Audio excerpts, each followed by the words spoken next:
Hey, prissy Toys back, man. Tapestry time. Yes. This is a game that's been kind of a lightning rod out there for the last couple of years. I'm getting a lot of negative press out there across the pond in England. And the prissy Toys here is here to set the record straight and kind of bring this thing back to where it needs to be and put those ridiculous negative Nellies to heel. All right, number one, this is a very, very good game. Jamie Stegmaier is truly an innovator, and he definitely hit a home run with this game. It won't be for everybody, because if you want a more traditional 4X style game, Civ game, this one may or may not be for you. It's more abstract, it's just more in different directions, and that's totally fine. Very innovative. Now, the English reviewers first of all, have two major gripes about this game, and they use that to justify knocking it down several pegs. The first one that they go with is the fact that Tapestry only has a 4-page rulebook. There it is. 4 pages. They just can't wrap their head around the fact that, hey guys, you know what? That's all you need. Let me ask you a question, Einstein. If you can read this rulebook and play this game, okay, then it works.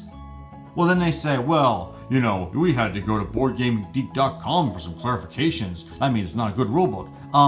Hey, Chucko. I got news for you. Every single game, every rulebook out there, at some point, you'll have to go to the internet to get a rules clarification. So that by itself does not make this a bad rulebook or, in conjunction, a bad game. The second thing was the price point. They just can't wrap their heads around the fact that you have this amazing, literal, like a civilization building right in front of you, 3D. Great components, pre-painted. $100, all they keep talking about, right? Okay, yeah, $100 is a bit on the pricier side. I mean, heck, Gloomhaven's $150, all right? I mean, I have games up there, just right there. I have Song of Fire and Ice, about $150. Let's see up there. We got Feast for Odin, about, what, 80? A bunch of them up there. And Marvel Crisis Protocol, $100, right? So that's what typically games go for that give you a lot of really cool plastic bits. And then they say, well, you know, is it really necessary? You know, could you use cardboard chits or whatever? Well, hey, I don't want cardboard chits. Okay? If I want to build a civilization, I want to get a great temple presence, and I want to feel like I'm actually doing that. And these little buildings, I mean, maybe childish to some, but for some of us, we really appreciate the extra detail that Jamie put in there, man. He did you a favor. You don't realize it. He did. Because people who like Tapestry, if it was all cardboard chits, and you want to upgrade the components, to get this kind of stuff, you have to go to Etsy or eBay, okay? And it would have cost you probably $300 to upgrade all these components on your own. And Jamie says, guys, I'm gonna put them in there right from the get-go at $100, you get everything you need.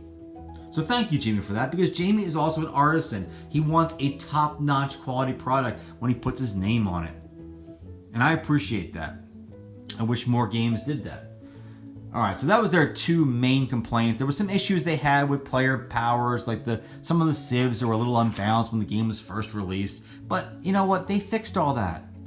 They did, and these are great, and they're very clever. Like the aliens, I showed you the aliens. Let me show you guys again. How cool is that? Playing aliens, coming down to a distant world here, alongside these developing humans, and seeing kind of what happens. And it's great.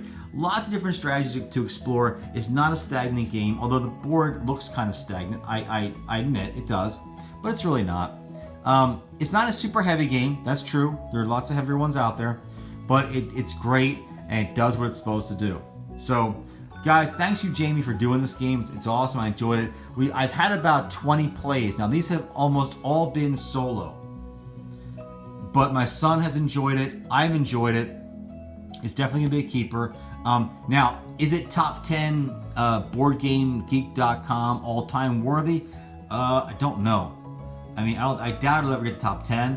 It might crack in the top 100, but I think anything in the top 200 is good for me. I think a lot of times when we think about games, you have to understand that these games are all great. They're all fantastic. There's only very slight nuances that separate them. And I think what happens with a lot of those other people that trash Tapestry is they, first of all, they don't really understand what it's really trying to do. And they've already got this preconceived convention in their head, and they just can't seem to look past that. But I think really what happens is that, you know, Jamie's an innovator, and like I said in the Moneyball, it was a great line from the Boston GM. He says, to Billy Bean. He said, "You're an innovator, right?" And the first guy through the wall doing that always gets bloodied, and that's kind of what Jamie got, a little bit blood on his hand, a little bloodied in the head there when he did Tapestry. But he shouldn't, because he put together a great game, great components, and it truly is a work of art, and I really appreciate it. So guys, that's my basic take on Tapestry. I can't recommend it enough, but I do know it's not for everybody. So if you have an open mind and you want to play a Civilization style game that's a little different, I'm thinking on a slightly different human historical course, by all means, check out Tapestry. And that is my thoughts, and I'll see you later. Bye.